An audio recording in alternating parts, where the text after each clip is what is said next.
Welcome to the Deep Dive. Today we are launching ourselves into a pretty serious historical and legal inquiry. We're going to be looking deep into the intellectual origins of American liberty. And we're asking a very difficult, very urgent question. Right. How far have we actually strayed from that founding vision?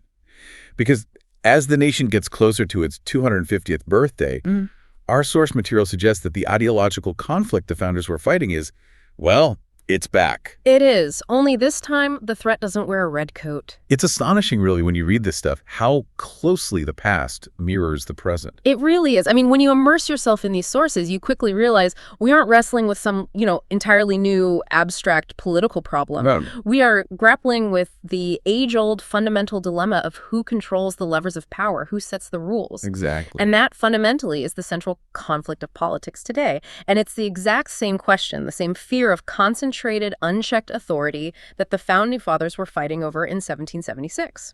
And to guide us through this tension, this gap between what we said we were and what our political reality is today, we're starting with a towering figure. We have to. The influential Harvard historian Bernard Bailyn, who lived from 1922 to 2020. His work, it really provides the essential map for this whole discussion. Bailyn is absolutely our guiding star here. His core contribution was just. It was a seismic shift in how we viewed the American Revolution. Before him, it was all about economics, right? For decades, yeah. The dominant historical consensus had framed the revolution primarily through an economic and class-based lens. Wealthy colonists protecting their money from British taxes. A bit cynical. Very cynical. And Bailyn said that is insufficient. He argued that the revolution was genuinely about ideas. It was about deeply held beliefs about liberty and corruption. He compelled us all, historians and citizens alike, to take the founders' philosophical fears, their anxieties about tyranny, seriously. So the ideas mattered just as much as the money. As much, if not more. Okay, so if Bailyn gives us the map, the historical framework, we need a modern example, a living, breathing case study of what that founding spirit actually looks like today. Because if the ideas are still alive, they have to be manifesting somewhere. And that brings us to Manolo Bittencourt. He's a successful baker, an entrepreneur, and a community leader based in Charlotte, North Carolina. Manolo is the modern exemplar of the Voyager spirit that Bailyn spent his whole life studying. He is the person who leaves everything behind, motivated by this pursuit of dignity and opportunity, and builds something tangible from nothing but sheer grit and entrepreneurship. He sounds like the kind of person we read about from that era. He absolutely does. I mean, he represents the kind of intensely enterprising, self-reliant figure who, back in the colonial era, might have been someone like John Hancock, using his commercial success as a platform for civic engagement and for championing liberty. So here's our mission for this deep dive. The sources are compelling us to look at two extremes and find the path the founders originally intended. The middle path. The middle path. On one hand, we have the spirit of Manolo Bittencourt, the Voyager. And on the other, we have this crushing legal architecture that has evolved to concentrate power and create what the sources call a crony capitalist kingdom. And we need to trace the specific incremental legal steps that built that kingdom. Exactly. And uncover that path of compromise, of reason and merit that our founders originally established. So for the 250th anniversary, we need to ask, how do we get back on that footing? Okay, let's unpack this, starting with the historical foundation. Let's do it. We have to begin with Bernard Bailyn's most famous work, The Ideological Origins of the American Revolution. It was published back in 1967. This book was foundational. It won the Pulitzer and Bancroft Prizes. But the real impact, you're saying, was its methodological shift. How did he force historians away from that prevailing cynical narrative? It was a fascinating intellectual battle. As you said, before Bailyn, the dominant progressive school of thought saw the founders through a purely economic lens. Just self-interested elites. Exactly. They were seen as savvy, self-interested elites who used all this flowery rhetoric about liberty to mask their true motive, which was, protecting their colonial wealth from British taxation and preserving the status quo of their own class privilege. It's a narrative of cynical rationalization. Purely. But Bailyn found that if you actually read the material the colonists themselves were consuming, the stuff they believed, the story changes completely. So his research method was different. How so? He took the focus away from the official state papers, the cool, calculated political manifestos, and instead he just immersed himself in the forgotten vernacular literature of the time. The stuff people were actually reading. Hundreds of obscure, often anonymous pamphlets that were written and circulated throughout the colonies. These were the documents that captured the real intellectual mood of the public. And what he found was astonishingly consistent and deeply felt. Which was what? The colonists were genuinely profoundly obsessed with what he called a radical Whig ideology that they imported from 18th century English political dissenters.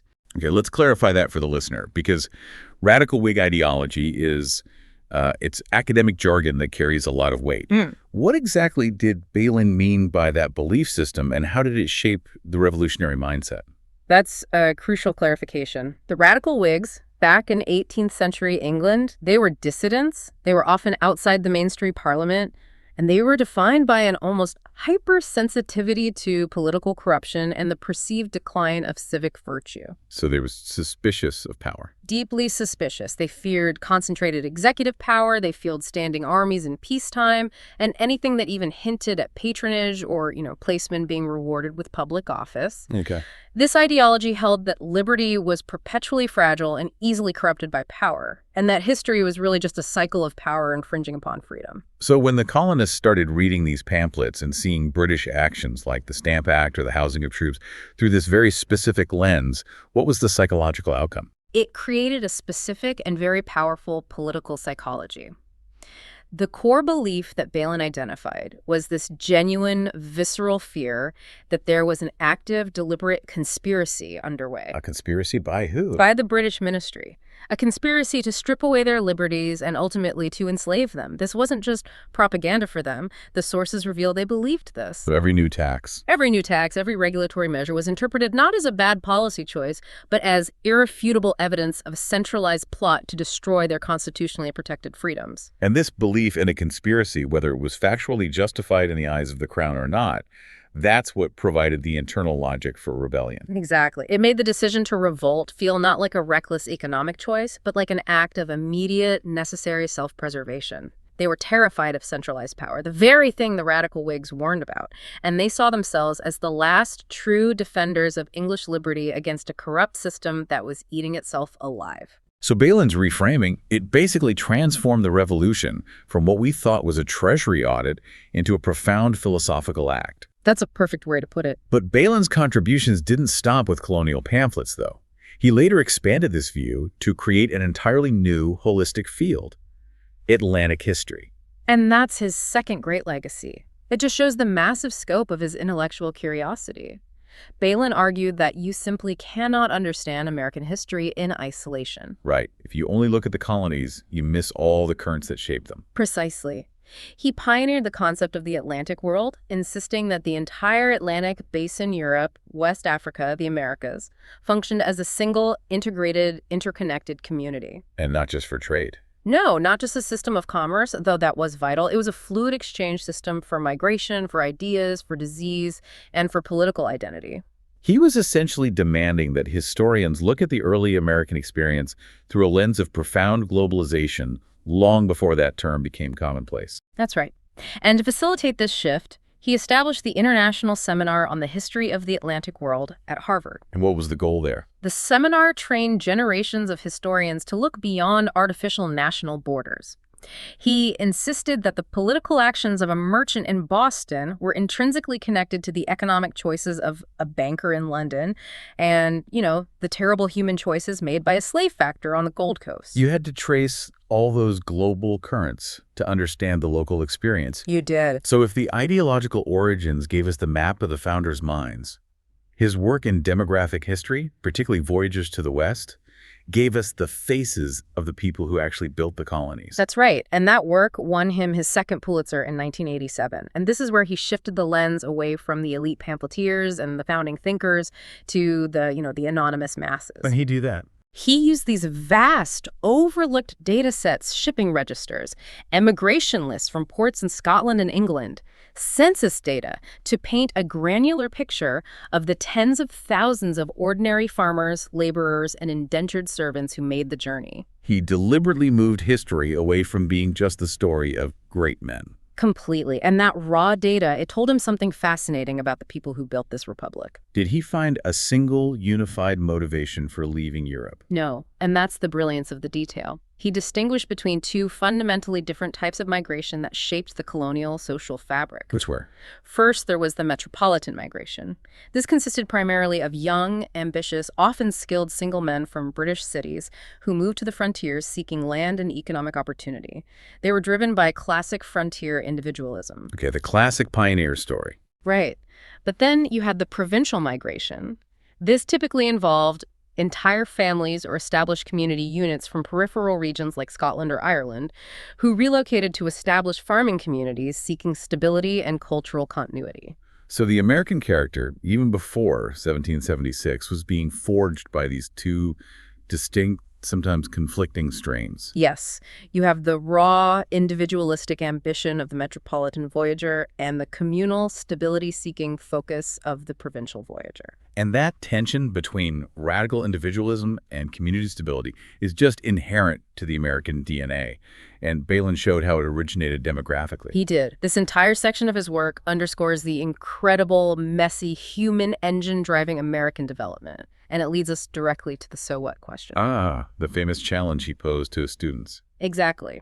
Balin demanded that his students explain clearly and concisely why their specific, meticulously researched piece of history mattered in the grand scheme of human civilization. It's a powerful challenge to intellectual narcissism. And that's what sets up the central question for us and for you, the listener, today. Right. Why does this history of paranoia about tyranny, of migrations, and this founding anxiety about corruption matter to you in the face of what the sources describe as a legalized crony capitalist kingdom in 2024? To answer that, we have to leap from the 18th century ideologues and voyagers to a 21st century baker. Let's transition now to Manolo Betancourt, because he is the modern manifestation of those people Balin studied. If Bernard Balin were alive and writing today, Manolo Betancourt would be, I think, the most compelling piece of evidence that the ideological origins of America are still being written, not just read. He's living proof. He's living proof that the revolution is not a static event that ended in 1783, but a continuous process of economic self-determination and the claiming of fundamental rights. You connect him directly to Balin's Voyagers to the West, the study of ordinary people seeking a new destiny. Let's hear that story in detail. What makes him the modern Voyager? Well, Manolo embodies that narrative perfectly. He's not a simple immigrant. He's a former Colombian Navy officer and Special Forces captain. He left his home country in 2000, and not for simple economic reasons, but because the brutal civil war and the constant violence was, in his words, too much for his heart. So he wasn't running from a lack of opportunity. No, he was running towards stability and dignity, the same drivers Balin identified in many of those provincial migrations. And he arrived here in Charlotte, North Carolina, and immediately put the Balin model into practice. He did. He arrived with almost nothing, just $900 in his pocket and no knowledge of the English language. That is the definition of a Voyager, someone who starts with a profound deficit of capital and connections and builds everything from absolutely nothing through sheer ambition and effort. You didn't ask for a handout? No, he didn't ask for a political handout or a social safety net. He relied on the promise of enterprise. He built Manolo's Bakery through what the sources beautifully call sweat equity. This makes the comparison to the colonial entrepreneurial spirit so essential. We often think of the founders as just lawyers and politicians, but figures like John Hancock were first and foremost enterprising merchants. How does Manolo parallel Hancock? It's a really powerful parallel. John Hancock was an enormously successful merchant who built his wealth, some of it legally, some of it through, resistance to British trade policies like smuggling. Right. And he used that commercial platform, his economic independence, to become a champion of political freedom. He didn't wait for government permission to stand up to the Stamp Act. He used his business as his leverage. And Manolo does the same. He does the same. He created economic value and, crucially, he integrated the immigrant workforce into the broader North Carolina economy, giving them a stake in society. He transformed his bakery into a community hub, a sanctuary, and a base for political and humanitarian action. So now, let's connect into the political ideology we just discussed. Balin's revolutionaries were radical Whigs, hypersensitive to the smallest encroachment of power. Where do we see that hypersensitivity in Manolo the baker? You see it in his immediate principled resistance to anything that encroaches on the dignity and liberty of his community. His business is his soapbox. For example? For example, when immigration enforcement operations, specifically Operation Charlotte's Web, began frightening and destabilizing the people who work for him and the community he serves, he didn't just write a letter to his congressman. What did he do? He responded with a political and economic weapon. He closed Manolo's bakery in protest. That economic action, closing the business, is the modern equivalent of a non-importation agreement or a Stamp Act protest. It's using commerce as a political statement for liberty. It's directly mirroring the resistance tactics of the colonial era. And he sees that connection himself. It is the language of resistance without violence. And furthermore, Manolo explicitly connects his actions today to his past as a soldier. He frames his humanitarian work like raising capital to build ovens in Bucha, Ukraine, as fighting for freedom without guns. So he sees feeding people as a defense of liberty. He argues that feeding people, providing economic stability, and fostering community is a more potent and sustainable defense of liberty than violence or pure political rhetoric.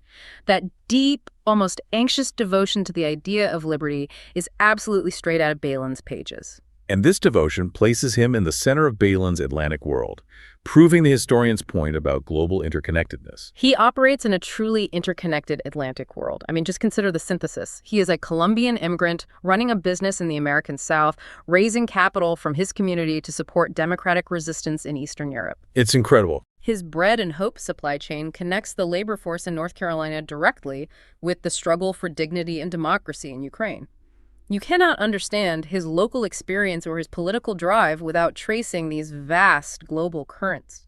But I want to introduce a moment of critical tension here. Balin's Voyagers, particularly the provincial ones, they often sought stable, established communities. John Hancock, while he was international in trade, he was fighting a king across the sea to defend local rights. Does Manolo's truly global operation raising money for causes far away, does that contradict the localized, self-focused nature of colonial liberty? That's a brilliant challenge. And it seems contradictory on the surface, but it actually reinforces Balin's ultimate lesson. Oh, so? The colonists were fighting for an idea, the idea that people have the right to govern themselves without arbitrary power. Manolo sees that same idea under threat globally. So for him, the fight is the same. His global engagement proves that the American experiment, built on that initial ideological footing, serves as an inspiration beyond its borders. He is fighting the same essential battle against tyranny, whether that tyranny is local immigration raids or Russian aggression abroad. The idea of liberty is universal, even if the application is local. And this leads to his self-description, the idea entrepreneur. I think the sources suggest Balin would have loved this term. It signifies that the most valuable commodity Manolo trades in isn't bread or profit, but the idea itself. The idea of self-governance. The revolutionary concept that ordinary people, regardless of their origin, can govern themselves, build their own success, and shape their own destinies. This connects directly to the Jeffersonian ideal of a natural aristocracy, based on talent, merit, and virtue, built through sweat equity, rather than an artificial aristocracy based on inherited privilege or political patronage. Manolo represents the ideal, what America is supposed to be. But now we have to turn to the sobering reality. While the spirit of the Voyager lives on, the legal structure surrounding him has systematically built a machine designed to crush the Manolos of the world and install a king. This is the painful transition. The founders feared an unseen conspiracy of power operating in the shadows. What we've built over the last half-century is far more insidious. Wow. It's a legal architecture of concentrated power, openly constructed by the highest courts in the land. The sources are extremely clear. This concentration of power was achieved incrementally over the last 50 years through specific Supreme Court decisions that systematically dismantled the firewall designed to separate private wealth from public office. And the result of that? The functional result is a system that allows the wealthy donor class to buy the laws they need, creating this crony capitalist kingdom. We need to trace this timeline precisely. Let's start with what the sources call the original sin of modern campaign finance law, Buckley v. Vallejo in 1976. What was the context and the foundational damage of this ruling? The context is absolutely vital. This was immediately post-Watergate. The scandal had laid bare the dangers of large, unchecked political donations. So Congress tried to fix it. Congress responded with arguably the toughest campaign finance reform in history, the Federal Election Campaign Act, or FECA. This act sought to limit both contributions to candidates and expenditures by campaigns. And the Supreme Court struck down the expenditure limits, even though the goal was clearly to reduce the appearance and the reality of corruption. They did. And the justification they used was the foundational problem that permeates our system today. Yeah. The court ruled that restrictions on political spending necessarily restrict the quantity of political speech. So they equated the two. They did. Therefore, limiting campaign expenditures violated the First Amendment. This is the origin point of the principle that money is speech. And once you establish that principle, By equating spending money with political expression, the court made it incredibly difficult, almost impossible, to regulate the flow of political capital without infringing on a core constitutional right. so the immediate result was allowing candidates to spend unlimited amounts of their own money, establishing a premise that wealth equals voice, favoring the already rich. That was the immediate effect, yes. But the lasting damage seems to be the establishment of this legal rationale itself. Precisely. While they upheld limits on contributions to candidates, the expenditure ruling established that constitutional basis. If you restrict spending, you restrict political speech, and that's unconstitutional. The functional result was that wealth became a primary currency of political voice, systematically disadvantaging ordinary citizens and voyagers like Manola Betancourt, who rely on traditional, community-based forms of political engagement. And then just 2 years later, in 1978, the court took the next crucial step with First National Bank of Boston v. Bellotti. This seems to be where corporations, not just individuals, get full First Amendment access to the political arena. It was the crucial test case and the corporate foot in the door. The context involved Massachusetts corporations wanting to spend money to influence a ballot initiative. Specifically, they wanted to stop a proposed personal income tax. And the legal question was whether a state could stop them from doing that. Right. Could a state prohibit corporations from spending money on public referenda, especially when the issue wasn't directly related to their core business operations? And what was the outcome? The court ruled that states cannot stop corporations from spending money to influence ballot questions. This was a critical step in establishing the free speech rights of corporations. It signaled to wealthy interests and corporate America that the judicial system was open to maximizing their influence in democracy. It was a beta test. It was a beta test for later, more massive financial incursions. This ruling established that corporate money could be used to influence elections and policy outcomes, and that paved the way for what came next. Which brings us to the floodgates. Citizens United v. FEC in 2010. This case, coming 32 years later, was only possible because of the scaffolding built by Buckley and Bellotti. Absolutely. Citizens United didn't invent corporate political spending, it unleashed it.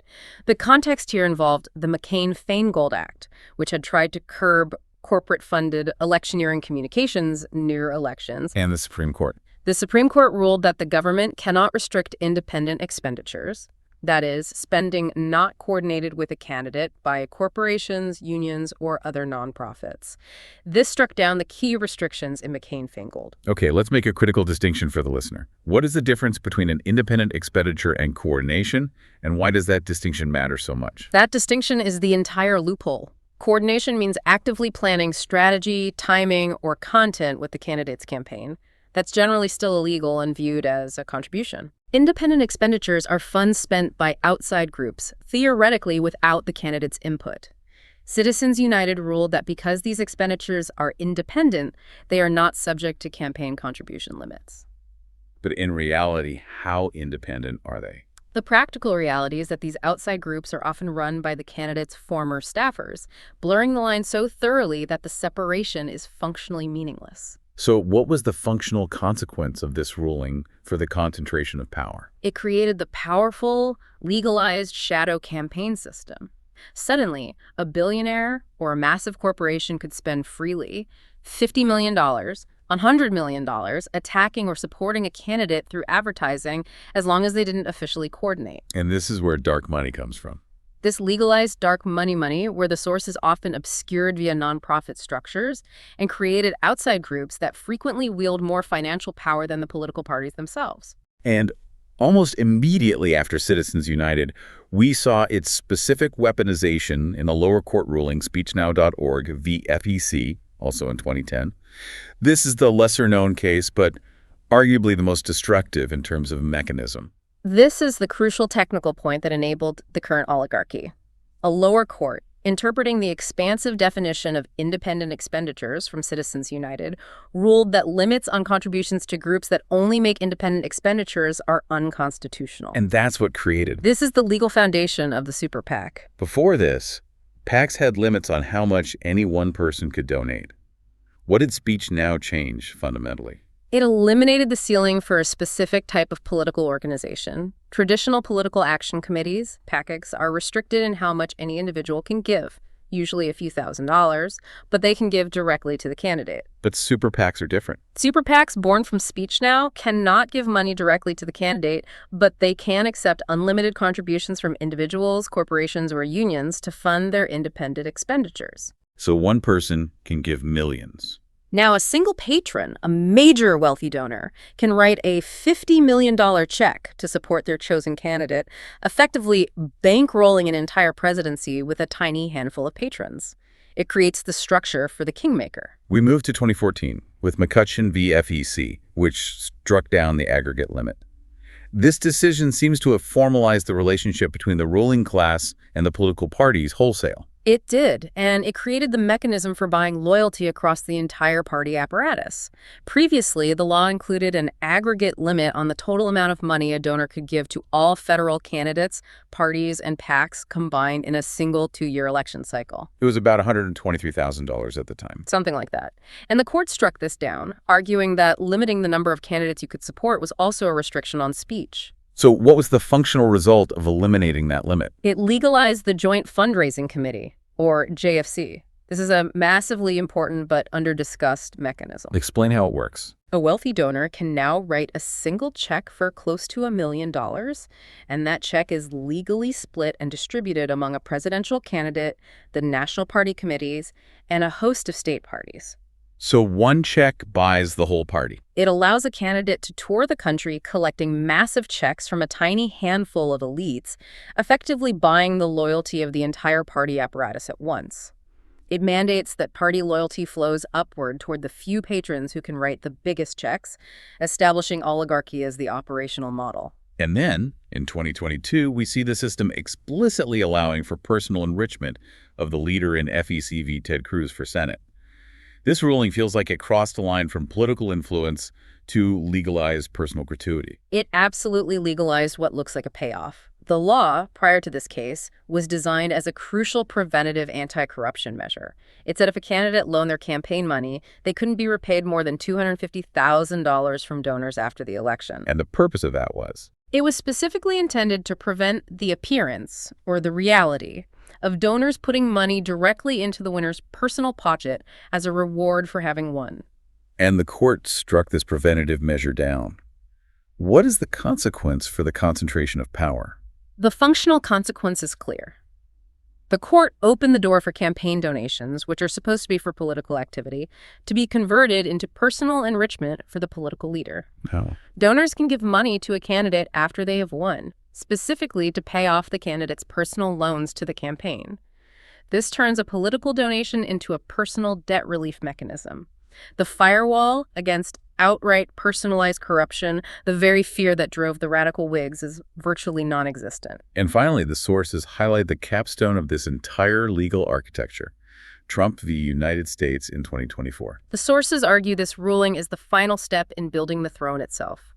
The court addressed the question of whether a former president has criminal immunity for acts taken while in office. And the ruling. The ruling established that a former president has absolute immunity from criminal prosecution for official acts taken while in office, though not for unofficial acts.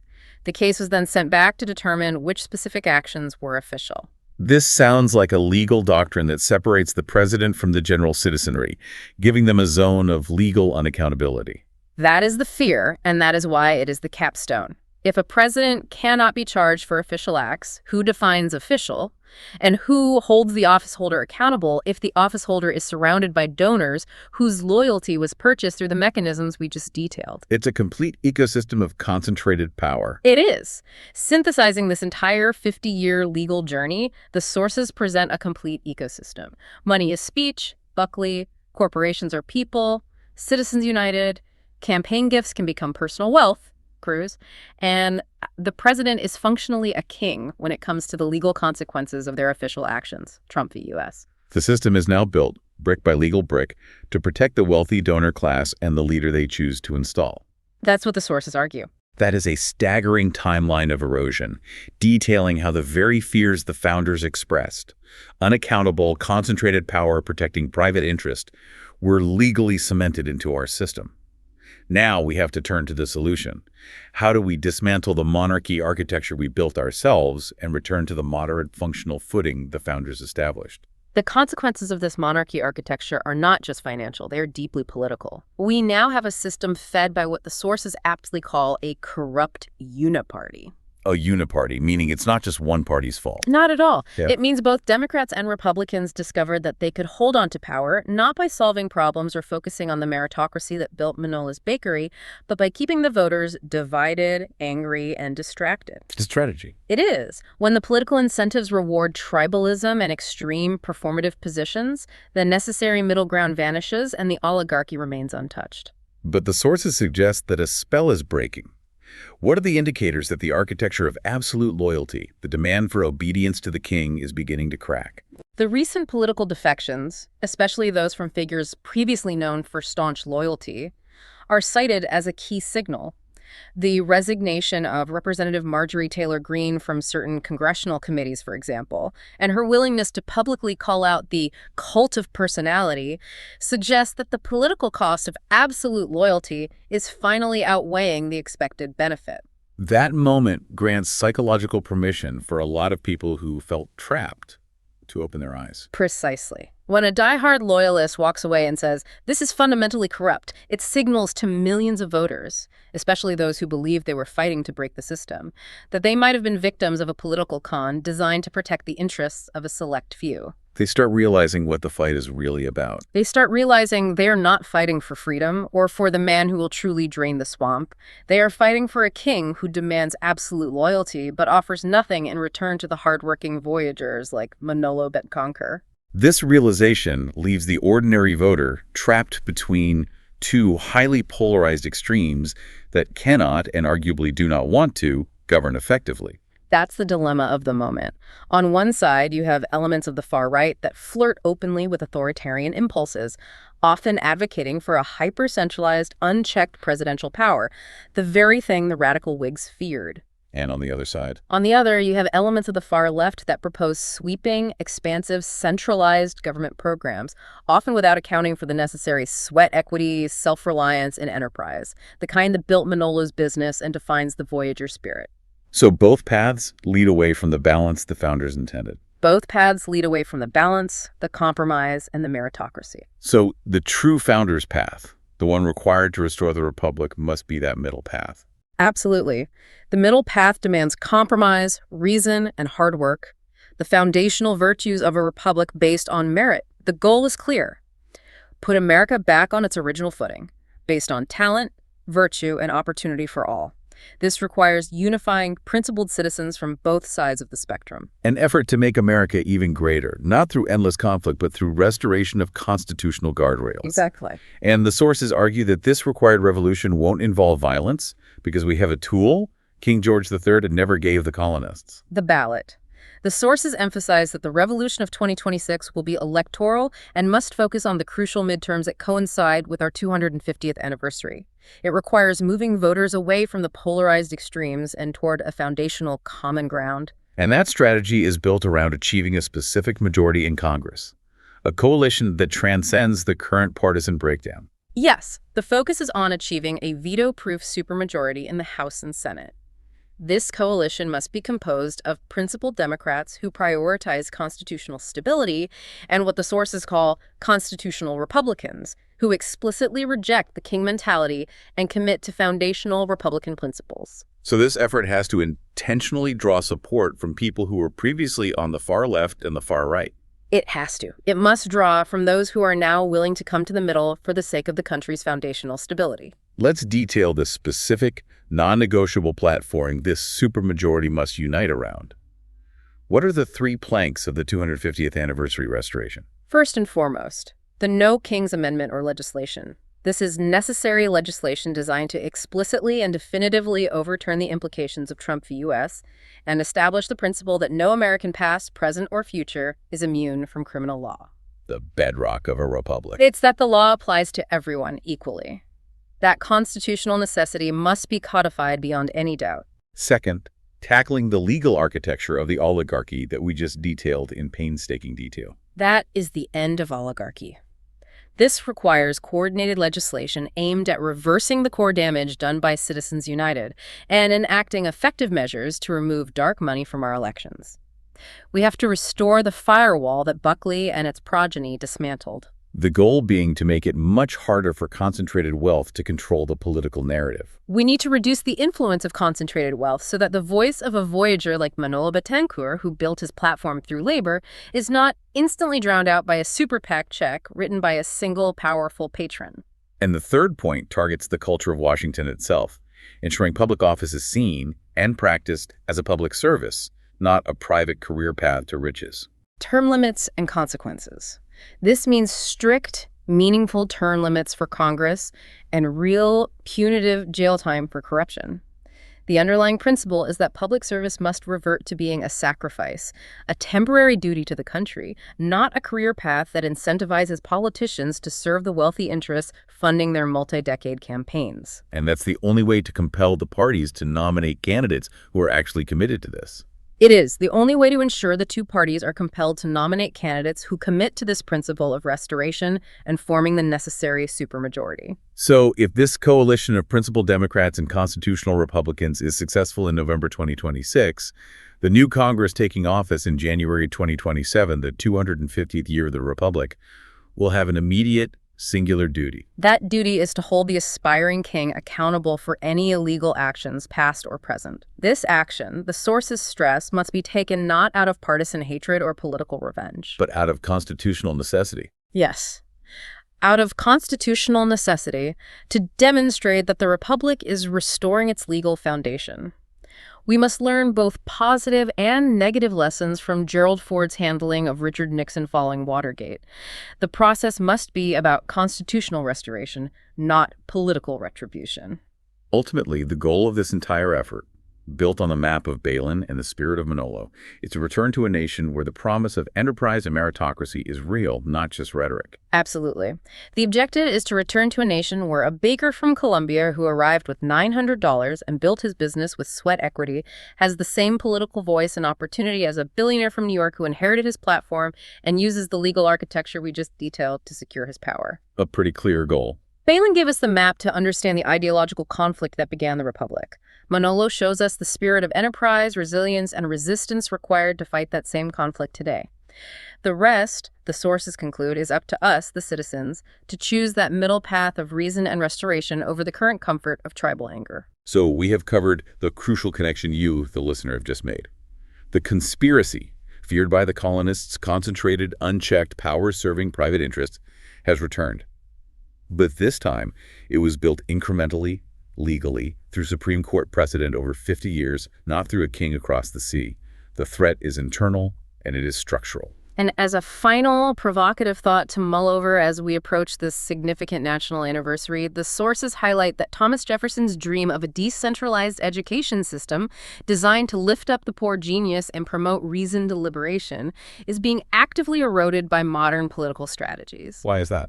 Because the current system rewards inflammatory rhetoric and tribal loyalty. And why is that? Because polarized voters are easier to manipulate and mobilize than deliberative ones. So the final question for you. What is the first practical step you can take today, starting with the next piece of political media you consume, to move from being a polarized voter caught in the system's conflict to a deliberative one seeking that founder's middle path of reason and restoration? That's the challenge for our 250th anniversary.